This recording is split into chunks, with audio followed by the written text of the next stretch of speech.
Pear పండులో anthocyanins అనే chemicals బాగా ఉంటాయి. ఇవేం చేస్తాయి అంటే బ్లడ్ వెజల్స్ హార్డ్ అవ్వకుండా, బ్లడ్ వెజల్స్ డ్యామేజ్ అవ్వకుండా కాపాడుతూ బ్లడ్ వెజల్స్ని స్మూత్గా ఉండేటట్టు చేస్తాయట. ఎలాస్టిసిటీ పెంచేటట్టు చేస్తే ఏమవుతుంది, రక్తనాళాలు ఇట్లా ముడుచుకుని ఇట్లా సాగాలండి. ఈ యాంథోసైనిన్స్ వల్ల ఏమవుతుందంటే ఎలాస్టిసిటీ పెరిగిందనుకోండి, బాగా సాగే గుణం పెరుగుతుంది.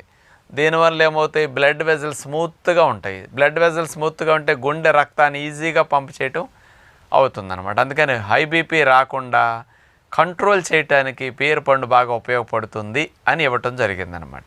ఈ పియర్ పండు తొక్కలో ఆ గ్రీన్లో ఉండే ల్యూటిన్ మరియు జియోగ్జాంతిన్ ఈ రెండు కూడా ముసలివారికి రెటీనా డ్యామేజ్ అవ్వకుండా హెల్ప్ చేయడానికి బాగా ఉపయోగపడుతున్నదటండి.